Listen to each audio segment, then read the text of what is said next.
한치 앞도 알 수 없는 게 인생이라고 하죠. 저 역시도 그날 그 낡은 양복을 입지 않았다면, 회사에서 조금만 더 늦게 퇴근했더라면, 눈앞에서 벌어진 일을 못 본 척 지나쳤더라면 제 인생은 지금과는 전혀 다른 모습이었을지도 모릅니다. 한 중견기업에 취업한 뒤 어렵게 대리 직급을 달게 된 지 얼마 되지 않았을 무렵이었습니다.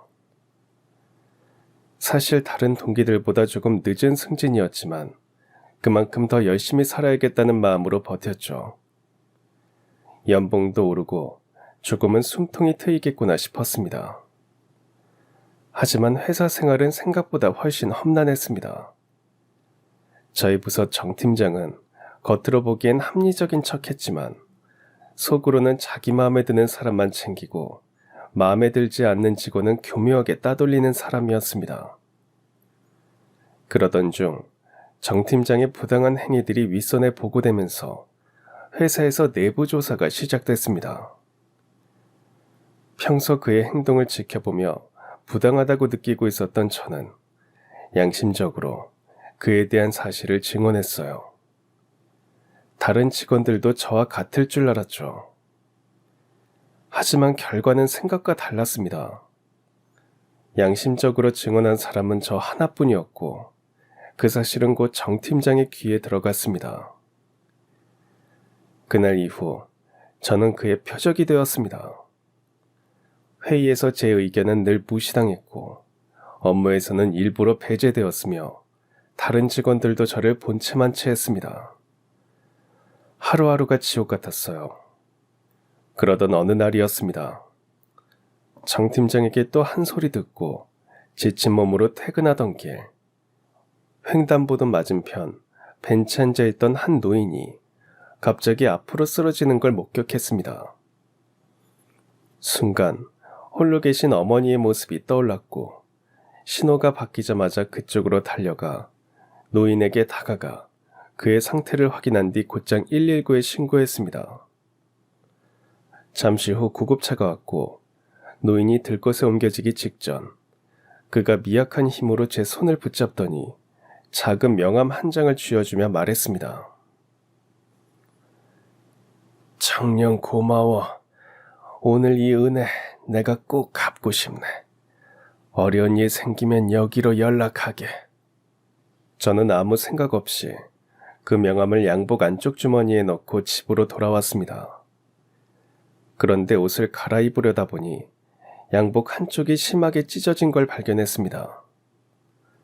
취업하던 날 어머니가 기쁜 마음으로 사주신 양복이었죠. 오래돼 낡았지만 쉽게 버릴 수는 없었습니다. 그래서 다음날 출근 전에 단골 세탁소에 들러 양복을 맡겼는데요.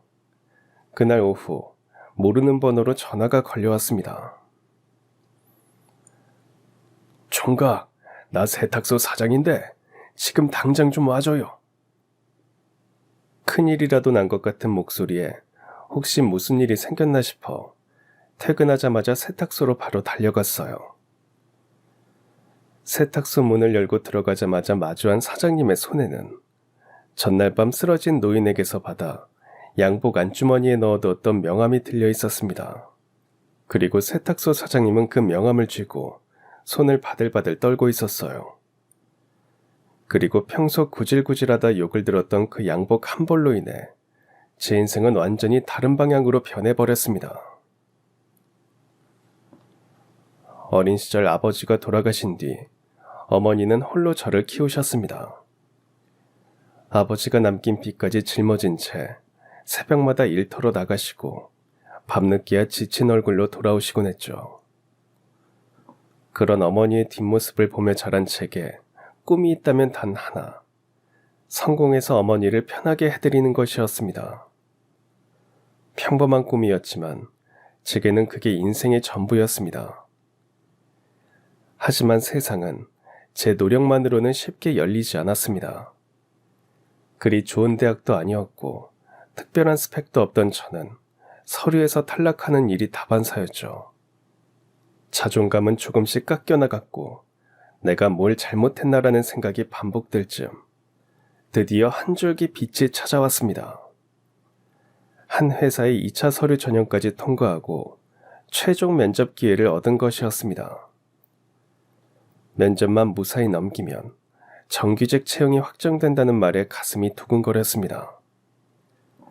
가장 먼저 떠오른 사람은 어머니였습니다. 기쁜 마음에 바로 전화를 걸었죠. 그래, 현우야, 잘 지내고 있어? 별일 없지? 엄마, 저 드디어 면접 봐요. 이 회사는 면접에서 실수만 안 하면 거의 취업 확정이에요. 정말? 아유, 현우야, 고생했다. 그동안 수고했어. 면접 보러 가서 실수하지 말고 잘해. 인사도 잘하고. 저는 친구에게 양복을 빌려 입고 면접장으로 향했습니다. 몸에 꼭 맞지는 않았지만 최대한 단정하게 입고 정말 진심을 다해 면접을 봤습니다. 느낌도 좋았죠. 면접을 보고 온 날 밤 어머니께 전화가 왔습니다. 현우야, 오늘 면접 어땠어? 잘 봤어? 네, 질문에 답도 잘했고 엄마, 저 느낌이 좋아요. 이번에는 진짜 취업할 수 있을 것 같아요. 그래, 고생했다. 근데 현우야, 엄마가 생각해보니까 너 면접 보러 갈 때 뭐 입고 갔니? 너 양복 없지 않아? 아, 친구 거 빌려 입었어요. 그랬구나. 아휴, 엄마가 돼서 그동안 아들 양복 하나 준비를 못 해줬네. 미안하다, 현우야. 너 합격하면 첫 양복은 엄마가 꼭 해줄게. 그리고 2주 뒤 면접을 본 회사에서 합격 통보가 왔습니다. 그 소식을 어머니께 전하자 전화기 너머에서 눈물 흘리는 소리가 들렸어요. 됐구나. 현우야, 엄마는 더 바랄 게 없다. 엄마, 이제 제가 효도할게요. 첫 출근을 앞둔 주말, 어머니는 시골에서 서울까지 직접 올라오셨습니다. 손엔 작고 낡은 가방 하나뿐이었지만 그 안엔 평생 모아둔 것 같은 정성과 기쁨이 담겨 있었습니다. 현우야, 엄마가 너 첫 양복 꼭 해주고 싶었어. 우리 같이 사러 가자. 말하지 않아도 알 것 같았습니다. 어머니가 제 양복을 사주기 위해 얼마나 오랫동안 돈을 아끼고 마음을 모았을지 말이죠. 그래서 저는 매장 진열대 앞에서 가장 저렴한 옷을 집어들었습니다. 현우야, 그걸로 괜찮겠니? 이 옆에 거, 이게 원단도 좋고 더 단정해 보여. 혹시 너 가격 보고 그러는 거야? 아니요, 엄마. 이게 진짜 마음에 들어서 그래요. 첫 양복부터 너무 비싸면 부담스럽고요. 상할까봐 제대로 움직이지도 못할 것 같아요. 저는 이걸로 충분해요. 어머니는 잠시 제 얼굴을 바라보더니 아무 말 없이 웃으셨습니다. 그렇게 어머니가 사주신 양복 한 벌, 값비싼 옷도 유명 브랜드도 아니었지만 그 옷은 제게 있어 세상에서 가장 값진 정장이었습니다. 어머니께 취업 축하 선물로 받은 양복을 입고 저는 사회로 나갔습니다. 회사 생활은 생각보다 만만치 않았어요. 때로는 야근이 길었고 잔업에 치이기도 했으며 대인관계에서 오는 스트레스도 무시할 수 없었죠. 하지만 그 모든 것에도 불구하고 저는 매일 아침 꾸역꾸역 회사를 향해 발걸음을 옮겼습니다. 왜냐하면 월급날이 되면 어머니께 생활비를 보낼 수 있었기 때문입니다. 많진 않아도 아들 덕에 오늘도 반찬 한 가지 더 올렸다며 웃으시는 어머니의 목소리를 들을 수 있다는 게 저를 움직이게 하는 가장 큰 이유였습니다. 제가 다닌 회사는 업계에서는 어느 정도 이름이 알려진 중견기업이었기에 월급이 밀리는 일도 회사에서 잘릴 걱정도 없었어요. 그저 묵묵히 주어진 일을 해내면 됐죠. 그리고 몇 년이 흘렀습니다. 저는 누구보다 성실하게 일했지만 승진은 늘 제 옆을 비껴갔어요. 그러다 동기들보다 조금 늦었지만 드디어 저도 대리라는 직함을 달게 됐습니다. 그 소식을 전하고 싶었던 사람은 역시 어머니였습니다. 엄마, 나 이제 대리 됐어요. 연봉도 조금 오르게 돼서 이제 생활비도 더 드릴 수 있을 것 같아요. 아휴, 아니야, 현우야. 지금도 충분하다. 괜히 더 보낼 생각 말고 저축을 하든지 아니면 너 자신을 위해 좀 써. 엄마는 정말 괜찮아. 어머니는 늘 그렇게 말씀하셨습니다. 하지만 저는 알고 있었습니다. 최근 몇 년 사이 어머니의 목소리는 점점 힘이 없어졌고 예전처럼 일을 하실 수도 없다는 걸요. 그렇기에 대리가 된 것이 저에게는 단순한 직급의 변화가 아니라 더 이상 어머니를 일하게 하지 않아도 될 희망의 발판이었습니다. 더욱 열심히 일하고 하루라도 빨리 더 안정적인 삶을 만들어 어머니를 편하게 해드리고 싶었습니다. 그런데 그 일이 벌어지고 말았습니다. 제가 일하는 부서에는 정 팀장이라는 사람이 있었습니다. 겉으로 보기엔 합리적인 리더처럼 보였고 평소엔 농담도 잘하며 사람 좋은 척 웃는 얼굴을 하고 다녔죠. 하지만 실상은 달랐습니다. 자기 눈에 드는 직원에게만 기회를 주고 자신에게 조금이라도 반대 의견을 낸 사람은 서서히 업무에서 배제시키거나 외톨이로 만들어버렸거든요. 그 사실을 모르는 사람은 없었습니다. 하지만 다들 모른 척했죠. 상사에게 찍혀봤자 손해라는 걸 모두가 알았으니까요. 그러던 어느 날 출근하자마자 부서 분위기가 이상하게 가라앉아 있었습니다. 옆자리 동기가 슬그머니 제게 다가와 귓속말처럼 말을 꺼냈어요. 현우야, 너 그 얘기 들었어? 무슨 얘기? 나 이제 막 출근했는데 팀 분위기가 왜 이래? 누가 정 팀장 신고했나봐. 내부 조사한대. 진짜? 그럼 어떻게 되는 거야? 자세히는 모르지만 우리가 같이 일하는 직원이니까 감사팀이랑 우리도 면담하지 않겠어? 현우 너는 어떡할 거야? 어떡하냐니? 뭘? 뭐긴 뭐야. 노선을 어떻게 할 거냐 이거지. 그냥 조용히 있을 건지 아니면 정말 사실대로 말할 건지. 아, 지금 다들 그걸로 난리다 난리. 동기의 말을 듣고 저는 깊은 생각에 잠겼습니다.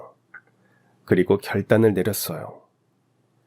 그동안 제가 봐온 정 팀장의 행태는 결코 눈 감고 넘길 수 있는 일이 아니었습니다. 누군가는 말해야 한다면 그게 나여도 괜찮다고 생각했습니다. 그래서 면담 요청을 받았을 때 제가 보고 들은 모든 사실을 있는 그대로 말했습니다.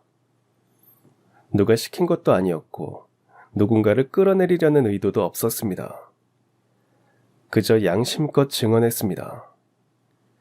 그리고 솔직히 저처럼 행동하는 사람이 저 말고도 더 있을 줄 알았습니다. 하지만 며칠 뒤 나온 감사 결과는 믿을 수가 없었어요. 정 팀장은 아무런 징계도 받지 않았고 여전히 회의실 중앙에 앉아 여유롭게 웃고 있었습니다. 도무지 이해할 수 없었던 저는 이유를 찾기 위해 수소문했고 곧 충격적인 사실을 알게 됐습니다. 양심적으로 증언한 사람은 저 하나뿐이었습니다. 모두가 알고 있었지만 아무도 말하지 않았고 그 결과 정 팀장에게는 아무 타격도 없었던 겁니다. 그리고 얼마 지나지 않아 저 혼자만 양심대로 증언했다는 사실은 정 팀장의 귀에도 들어갔습니다. 동기의 말을 듣고 저는 깊은 생각에 잠겼습니다. 그리고 결단을 내렸어요. 평소에도 정 팀장의 행동을 지켜보며 부당하다고 느끼고 있었기 때문입니다. 저는 양심적으로 제가 그동안 보고 들었던 사실을 증언했습니다. 그리고 다른 직원들도 저와 같을 줄 알았어요. 하지만 결과는 예상과 달랐습니다.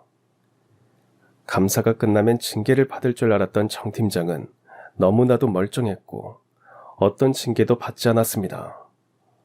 어이 김현우 대리, 잠깐 나 좀 보지. 갑작스럽게 불쑥 말을 걸어온 정 팀장.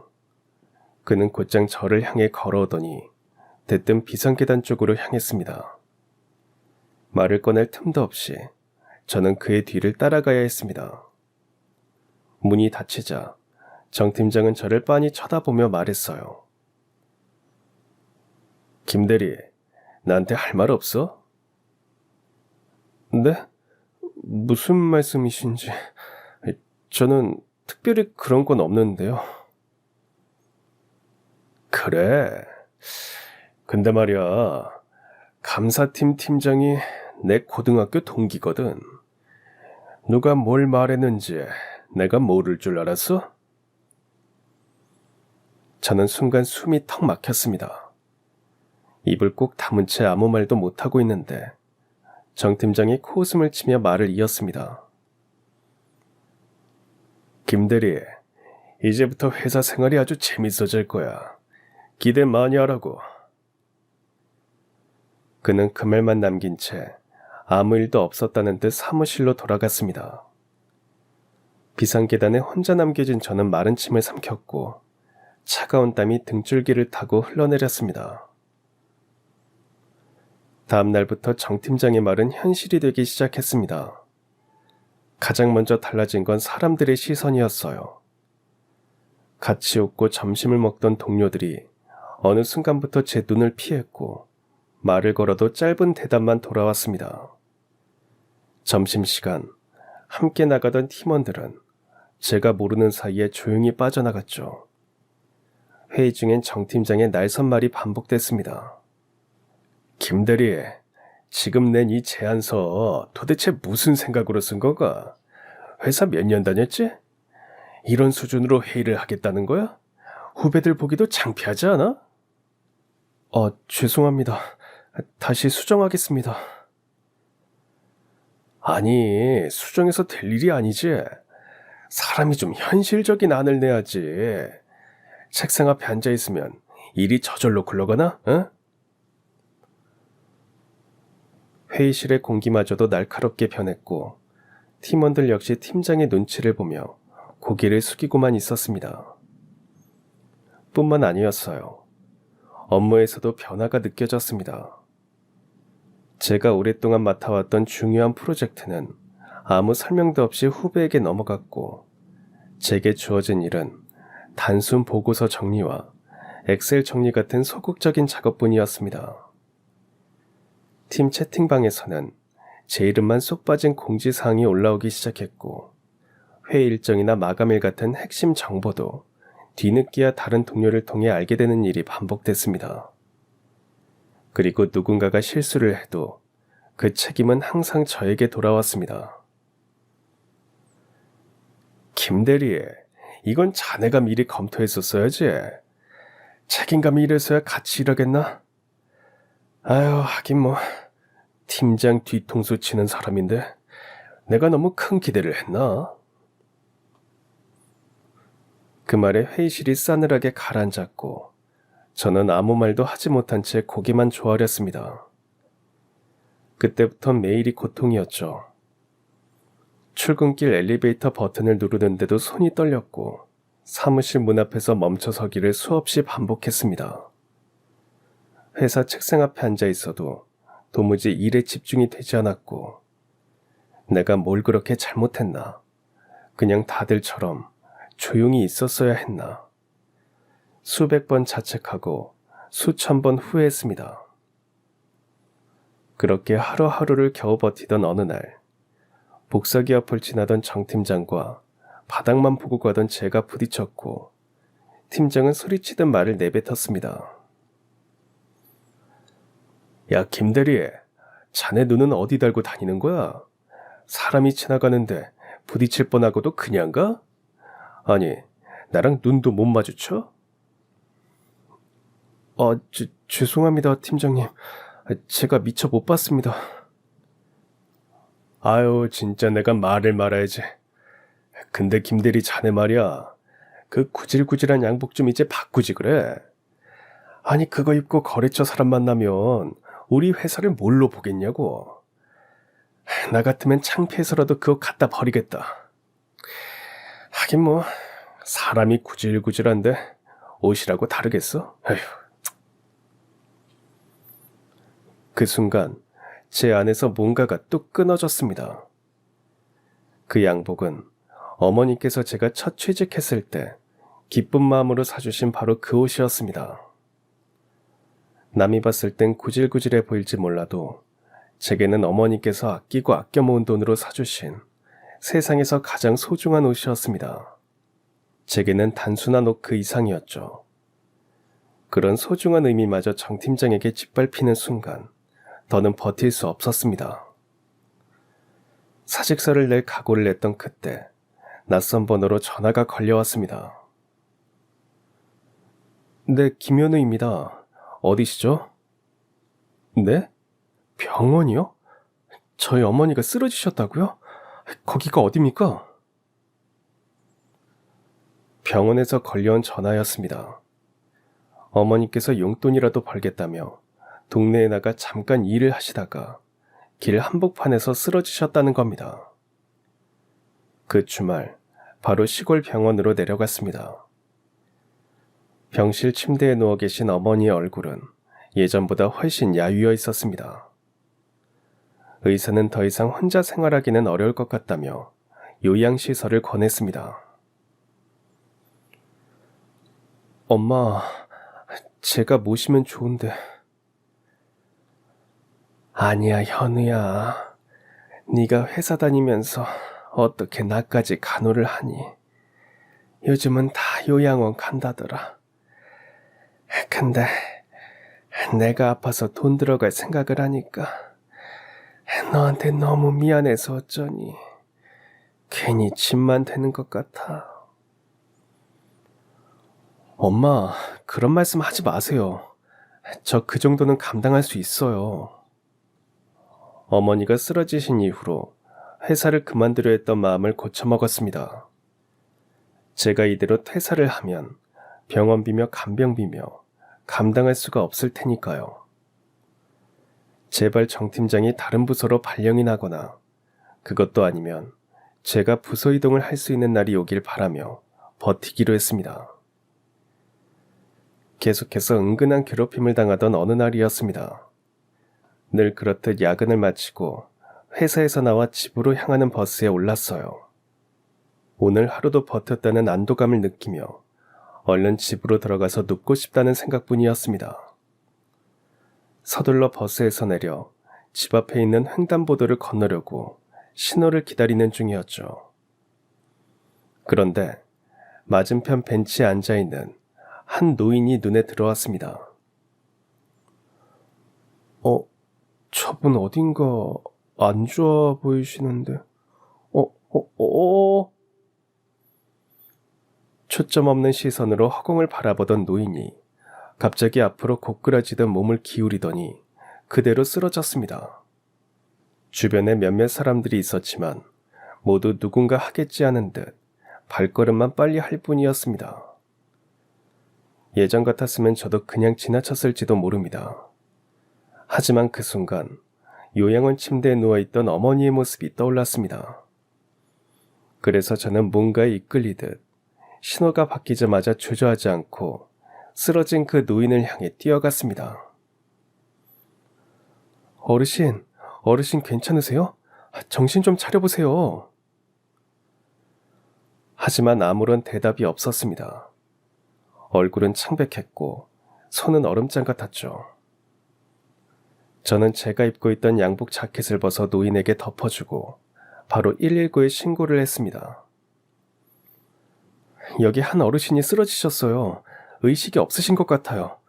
네. 빨리 와주세요, 빨리. 자세한 위치를 알려주고 구급차를 기다리는 동안 온기가 돌아서였는지 쓰러진 노인이 잠깐 의식을 차렸습니다.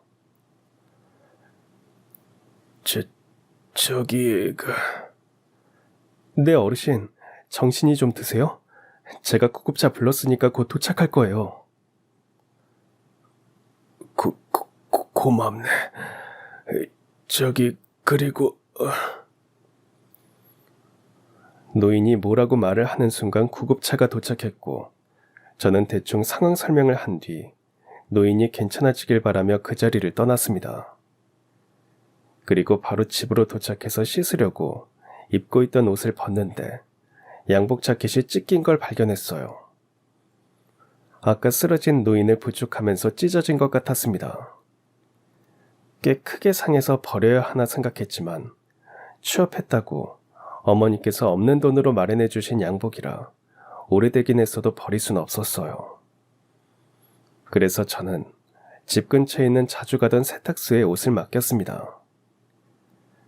그리고 이틀 뒤 지친 몸을 이끌고 집으로 돌아가는 길이었는데 모르는 번호로 전화가 걸려왔습니다. 네, 김현우입니다. 어디시죠? 현우 총각, 나 세탁소 사장인데 지금 당장 좀 와줘요. 이틀 전 찢어진 양복을 맡겨둔 세탁소의 사장님이었어요. 수화기 너머로 들리는 목소리는 익숙했지만 그날은 어딘가 다급하고 긴장에 차 있었습니다. 사장님은 그 동네에서 수십 년째 세탁소를 운영해 오신 분으로 처음 제가 이 동네에 이사 왔을 때부터 여러모로 도움을 주셨던 따뜻한 분이었습니다. 현우 총각, 지금 바쁜가? 아니요, 괜찮은데요. 무슨 일이신데 이렇게 갑자기... 그건 오면 설명할게. 아무튼 지금 최대한 빨리 와줘요. 진짜 중요한 일이라 그래. 사장님의 목소리는 평소와 달리 급박함과 떨림이 섞여 있었습니다. 호기심이라기보단 뭔가 심상치 않은 느낌이 들어 망설일 틈도 없이 곧장 세탁소로 향했습니다. 세탁소 문을 열고 들어가자 사장님은 평소처럼 계산대 뒤에 서 계셨습니다. 하지만 그 얼굴엔 긴장과 당황이 가득했고 손에 무언가를 꼭 쥐고 계셨습니다. 제가 문을 닫고 다가서자 사장님은 저를 똑바로 바라보며 한 장의 명함을 제게 내밀었습니다. 현우 총각, 왔어? 사장님, 대체 무슨 일이길래 그렇게 급하게 저를 찾으신 거예요? 제 옷에 문제라도 생겼어요? 그게 아니고, 이 명함 뭐야, 응? 현우 총각이 맡긴 양복 수선하려고 보니까 안주머니에서 이 명함이 나왔어. 이거, 이 사람 아는 사람이야? 한 손에 명함을 쥐고 아는 사람이냐며 물어보는 사장님의 손이 바들바들 떨리고 있었습니다. 그 모습을 보는 순간 며칠 전 쓰러졌던 노인의 얼굴이 머릿속에 떠올랐습니다. 그날 노인은 구급차로 옮겨지기 직전에 미약한 힘으로 제 손목을 붙잡았고 손 안에 명함 한 장을 건네주며 힘겹게 말했습니다. 정녕 고마워. 오늘 이 신세는 꼭 갚고 싶네. 혹시 어려운 일 생기면 여기로 연락하게. 꼭. 그 말을 마지막으로 노인은 구급차에 실려 병원으로 향했습니다. 그때 명함을 들여다보며 저는 잠시 의아했던 기억이 납니다. 복지재단? 명예회장? 이런 사람이 왜 이 동네까지 온 거지? 이광로? 이름이 좀 특이하긴 하네. 그 후 정신이 없었던 저는 그 명함을 그냥 양복 안주머니에 넣고 완전히 잊고 지냈던 겁니다. 그제서야 상황이 이해되기 시작했어요. 저는 그날 있었던 일을 사장님께 차근차근 설명해 드렸습니다. 그날 퇴근길에 여기 사거리 횡단보도에 쓰러진 어르신이 계셔서 제가 119에 신고했어요. 그분이 명함을 제 손에 쥐어주시긴 했는데 사실 그 후로는 까맣게 잊고 있었네요. 사장님은 명함을 다시 한번 내려다 보시고는 한 번 더 물어보셨습니다. 그럼 이 사람하고 아는 사이는 아니라는 거지? 네, 전혀요. 제가 그냥 도와드린 것뿐이에요. 근데 왜 그러세요? 혹시 아시는 분이신가요? 잠시 침묵하던 사장님은 다시 한번 명함을 바라보시더니 말씀하셨습니다. 이 광노, 이 이름 말이야. 내가 어릴 때 가장 친했던 친구 이름이거든. 이 사람이 내 친구일 것만 같아서. 정말이세요? 근데 이름만 보고 확신하기는 좀 어렵지 않나요? 맞아, 보통은 그렇지. 근데 말이다. 내가 지금까지 이 세탁소 하면서 수많은 사람을 만나봤는데도 이광노란 이름은 한 번도 못 봤어. 너무 특이한 이름이라 보자마자 심장이 덜컥하더라. 혹시 이 사람 나이는 어느 정도쯤 됐어? 노인이라고 했으니까 나랑 비슷하던가? 그 어르신 연세는 맞네요. 사장님 또래쯤 되셨던 것 같아요. 저는 그날 세탁소에서 사장님의 어린 시절 이야기를 듣게 됐습니다. 지금은 인근에서 제일 손이 빠른 세탁소 사장이지만 그 시절 그는 조그만 시골 마을에서 뛰놀기 좋아하던 13살 소년 박영만이었습니다. 공부보단 친구들과 장난치며 놀기를 더 좋아하던 시절이었죠. 그러던 어느 날 영만의 집 옆으로 낯선 가족이 이사를 왔습니다. 어머니와 단둘이 짐을 나르던 한 또래 소년이 보였습니다. 야, 너 이사 왔어? 하지만 소년은 아무 대답이 없었습니다. 그게 더 궁금했던 영만은 계속해서 말을 걸었죠. 야, 너 말 못해? 아니, 말할 수는 있네. 몇 살이야? 대충 보니까 나랑 비슷해 보이는데. 13. 동갑이네. 그럼 학교도 같이 다니겠다. 너 이름이 뭐야? 광노야. 이광노. 광노? 이름 특이하네. 나는 박영만이라고 해. 광노야, 우리 옆집으로 이사한 것도 2년인데 앞으로 친하게 지내자. 모르는 거 있으면 언제든 물어봐. 내가 여기 토박이라 이 동네는 빠삭하거든. 이날이 어린 영만과 광노의 첫 만남이었고 두 사람의 우정은 시작됐습니다. 광노는 어머니와 단둘이 살았고 말수가 적은 아이였습니다. 집안 사정이 넉넉하지 않은지 옷은 늘 헐렁했고 다 다른 고무신을 신고 다녔죠. 반면 영만의 집은 마을에서 방앗간을 하고 있어서 광노네보다는 형편이 나은 편이었습니다. 어린 영만은 점심시간이면 보리밥에 간장을 한두 방울 떨어뜨려 먹는 광노의 모습이 왠지 마음에 걸렸습니다. 광노야, 너 밥이 그게 다야?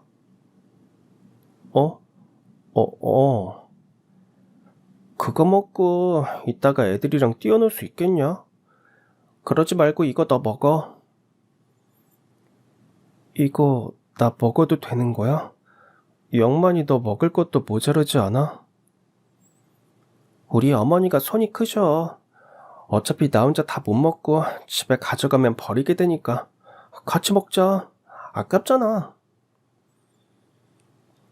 광노는 말없이 도시락을 바라보다가 작게 고맙다고 말했고 그날 이후 영남이 싸온 도시락의 반찬 중 일부는 자연스럽게 광노의 도시락으로 옮겨지곤 했습니다. 그때부터 두 사람은 학교에서도 동네에서도 항상 함께 다니는 친구가 됐습니다. 1년쯤 지나자 마을에서도 소문이 날 만큼 영만이와 광노 두 사람은 떨어질 줄 모르는 단짝이 되었습니다. 학교에서도 골목에서도 방앗가나 평상에서도 두 사람은 항상 함께였어요. 그러던 어느 여름날이었어요. 친구들과 함께 마을에서 조금 떨어진 개울가로 물놀이를 가게 됐는데 그 며칠 전까지 비가 많이 내려 물이 꽤 불어나 있던 날이었죠. 친구들은 신이 나서 물을 튀기고 소리 지르며 놀고 있었고, 그때 물가 쪽으로 다가간 영만이 발을 헛디뎌 급류에 휩쓸려 들어가 버렸습니다.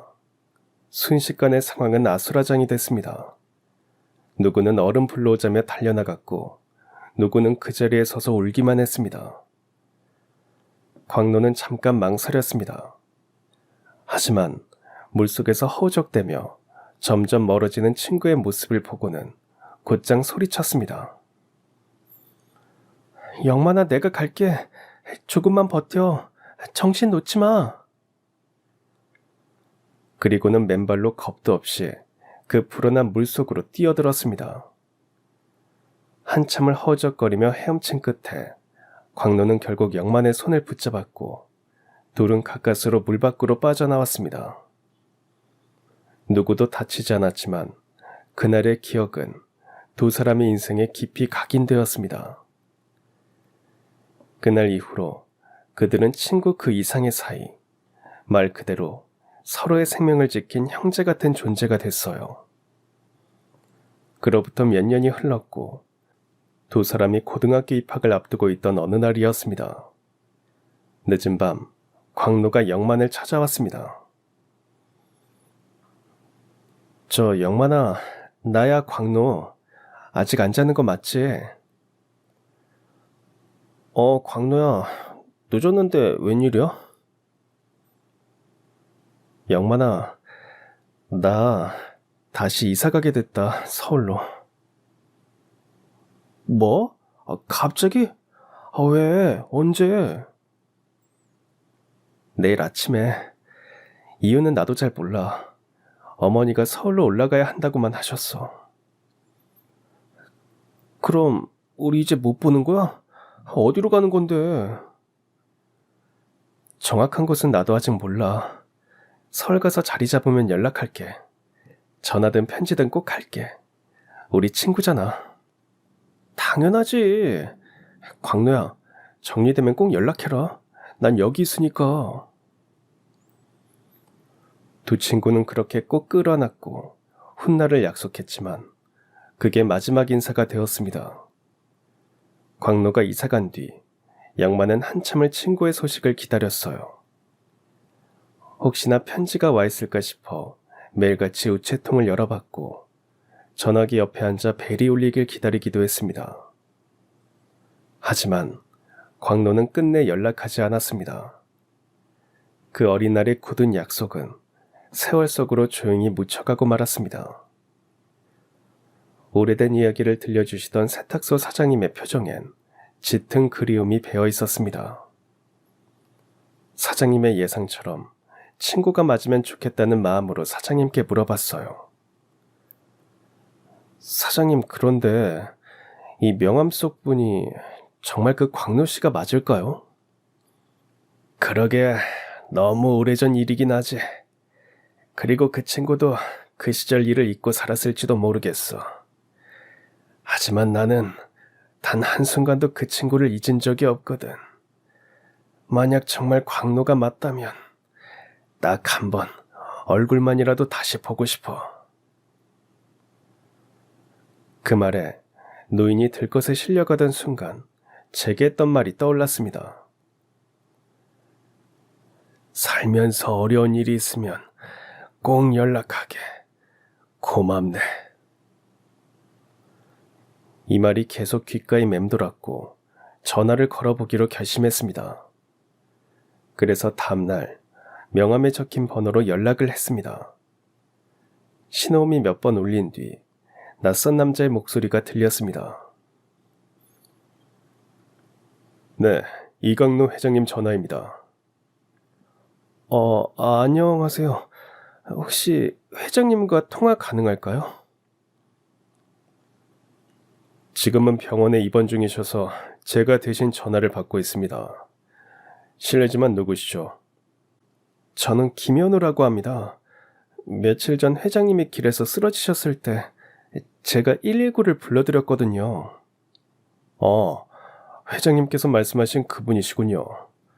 그날 이후로 회장님이 계속 그 청년에게 꼭 감사 인사를 전해야 한다고 말씀하셨습니다. 혹시 가능하시면 병원으로 한번 와주실 수 있을까요? 그 말을 듣고 저는 이걸 기회 삼아 세탁소 사장님과 함께 회장님의 병문안을 가기로 마음먹었습니다. 병원에 도착하니 전화를 받았던 비서가 나와 있었습니다.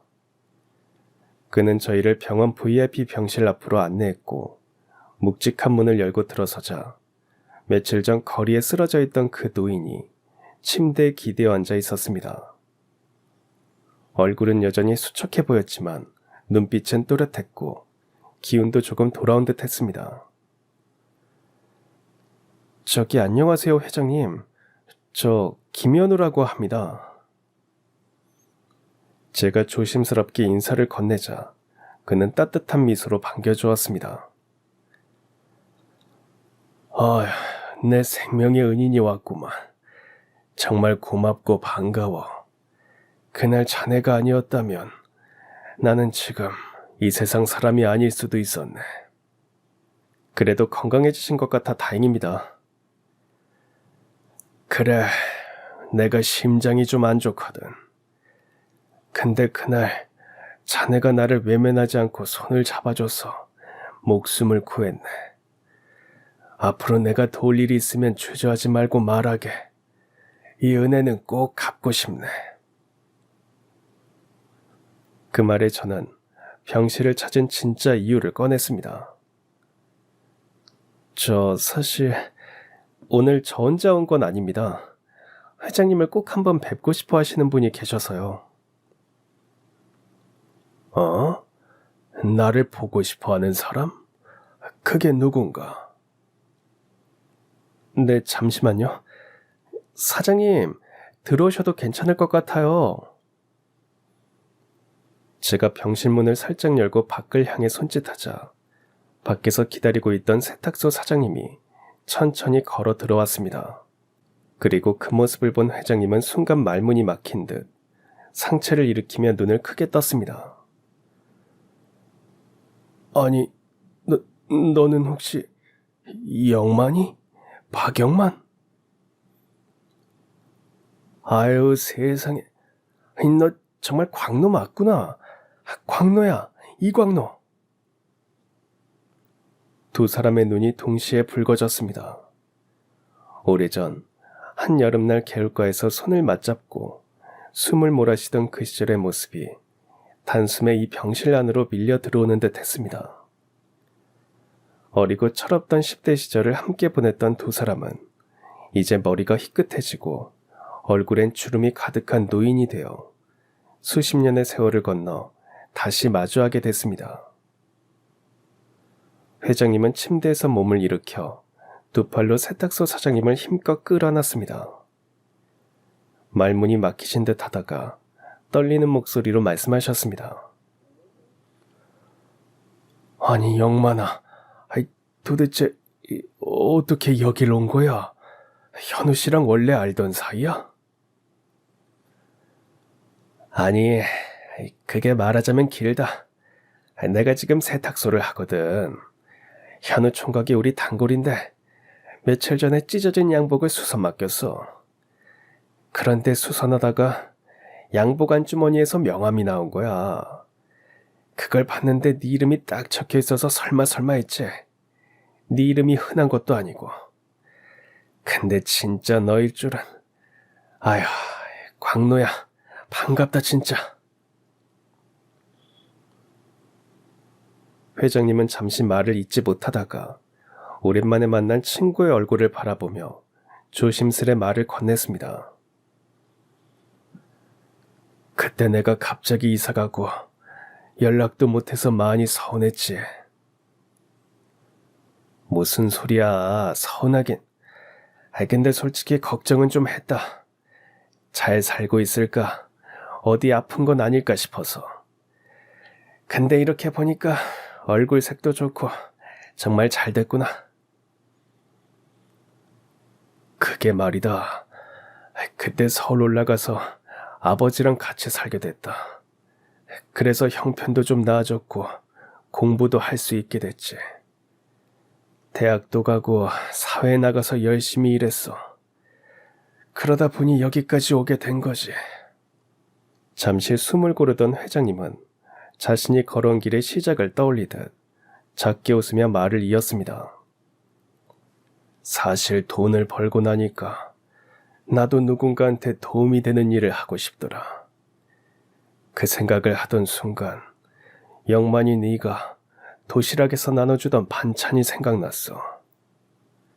그때 네가 준 반찬 그 한 조각, 그 마음 하나가 지금 이 복지재단의 시작이었는지도 몰라. 두 사람은 그렇게 한참 동안 잃어버렸던 시간을 되찾기라도 하듯 멈추지 않고 이야기를 나누었습니다. 그러다 회장님이 갑자기 조금 다른 톤으로 말을 꺼냈습니다. 그 목소리는 한층 낮고 조심스러웠어요. 내가 그동안 참 많은 힘든 일을 겪었는데 지금 생각해보면 이 모든 일이 영만이 너를 다시 만나게 하려고 그랬던 게 아닐까 싶어. 무슨 일이 있었던 거야? 설마 광로 너 어디라도 아팠던 거냐? 아휴, 몸이 아픈 거면 차라리 낫지. 영만아, 나 얼마 전에 내 아들을 먼저 보냈다. 교통사고로 말이야. 그 말을 듣는 순간 저도 사장님도 말을 잇지 못했습니다. 무슨 위로를 건네야 할지도 몰라 그저 침묵으로 마음을 표현할 수밖에 없었죠. 그 정적을 깬 건 다시 회장님이었습니다. 현우 씨가 나를 구해준 날 말이야. 그날이 내 아들 49제였어. 아들을 먼저 떠나보내고 나니까 모든 게 무의미하더라고. 밥은 왜 먹어야 하나? 약은 또 왜 먹어야 하나? 숨 쉬는 것도 괴로웠어.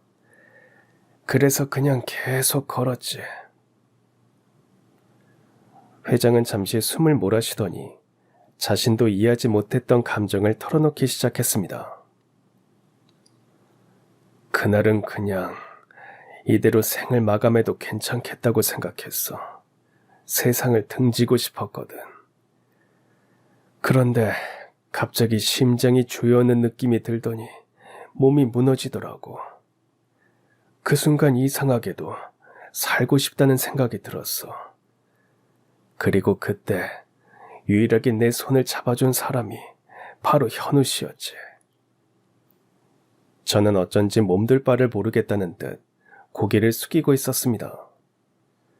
제가 한 일은 그저 누군가를 돕는 당연한 행동이었다고 생각했는데 이렇게까지 깊은 의미로 받아들이실 줄은 몰랐습니다.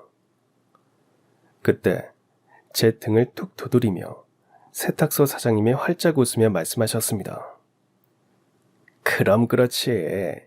우리 현우 총각이 얼마나 착한 사람인데 요즘 세상에 이런 사람 정말 드물어. 성실하고 예의 바르고 마음 따뜻하고 진짜 좋은 친구지.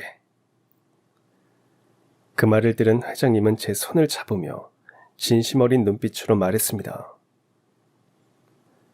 다시 한번 정말 고맙네.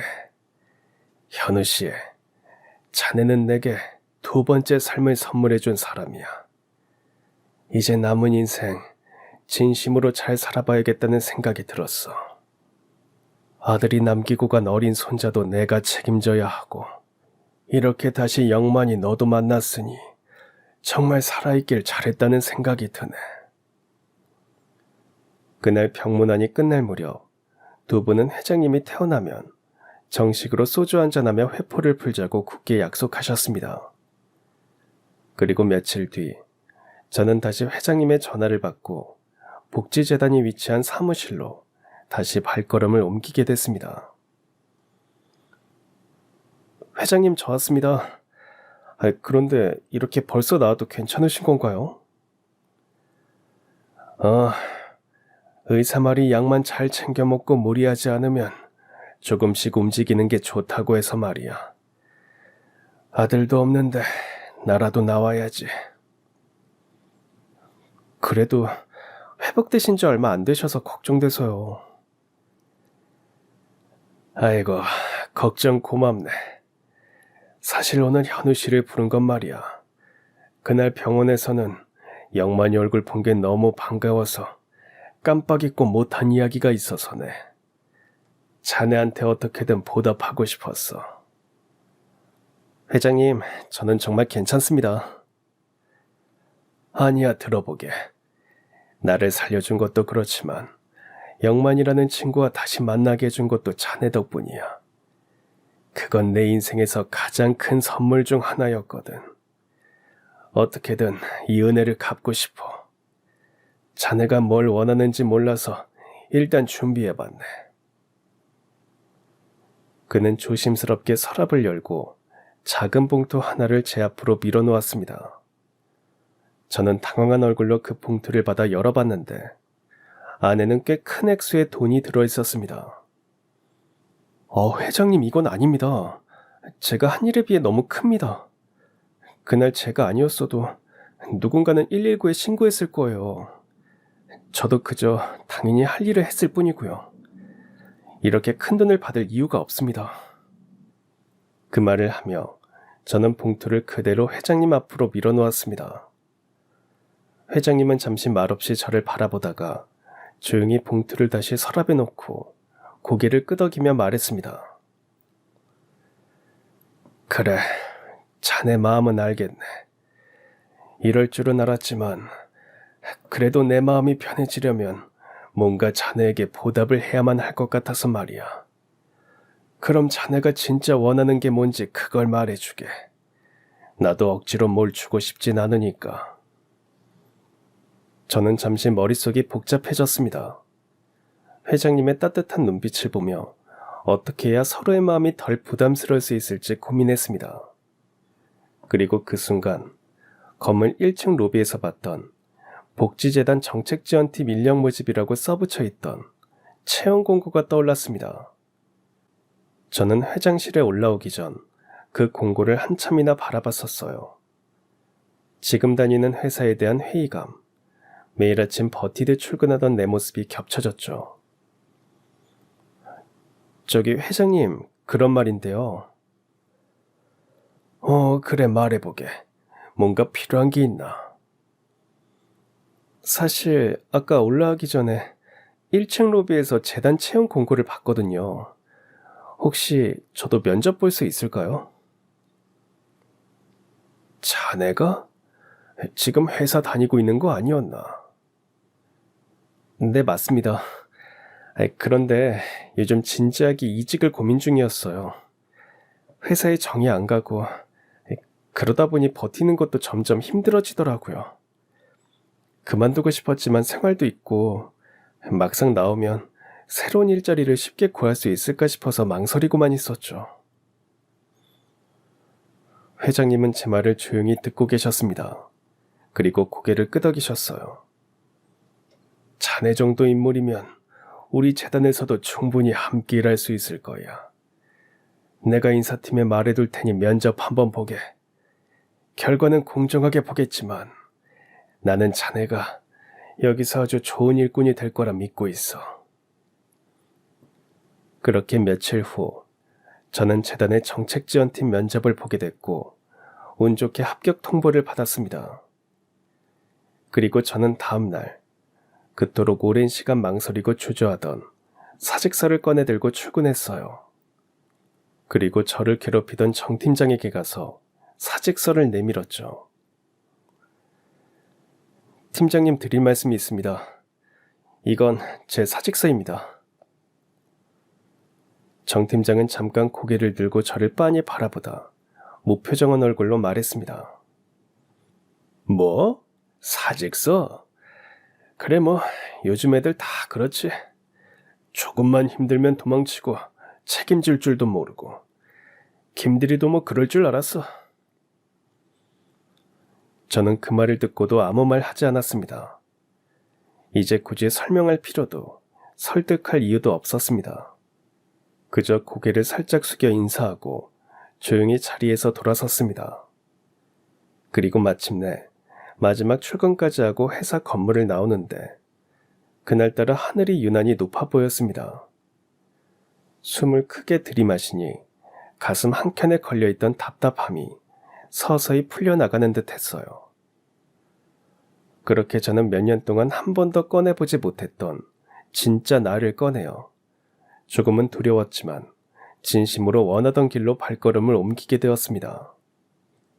그리고 복지재단의 첫 출근 날이 됐습니다. 처음으로 회사로 향하는 길이 가볍게 느껴졌고 두렵지 않았어요. 저는 출근 첫날 회장님을 만나 뵀습니다. 현우 자네 왔구만. 첫 출근 축하하네. 오늘부터 우리도 식구가 됐어. 불러주셔서 정말 감사합니다. 열심히 하겠습니다. 고맙기는 내가 더 고맙지. 내가 요즘 젊은 사람들 중에 자네처럼 마음이 바른 친구는 처음 봤거든. 그런 사람이 우리 재단에 있다는 게 큰 복이야.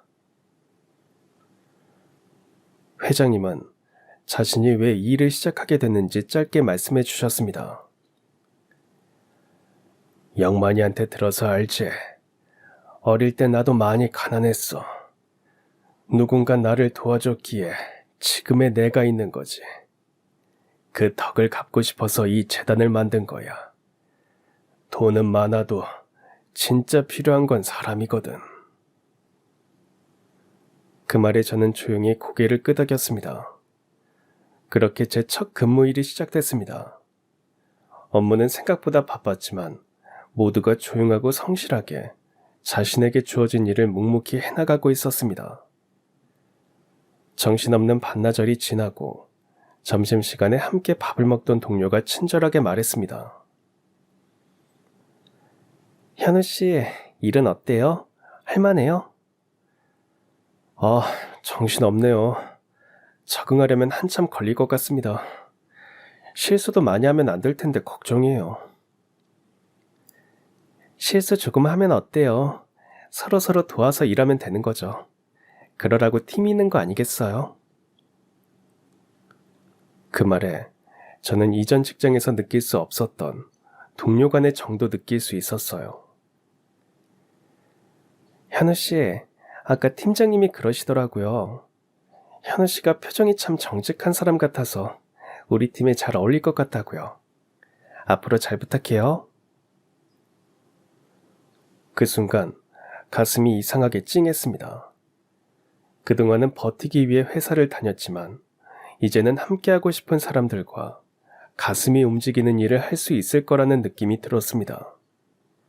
그리고 며칠 안 가서 알게 되었죠. 이 선택이 정말 잘한 선택이었다는 걸 말입니다. 회장님의 복지재단은 가난한 아이들을 위한 장학사업, 어르신들 대상의 주거와 생활지원 프로젝트 등 작은 변화를 만들어가는 일에 집중하는 곳이었습니다. 예전 같으면 숫자와 결과로만 일했던 제 업무가 이곳에선 사람을 위한 일로 바뀌었습니다.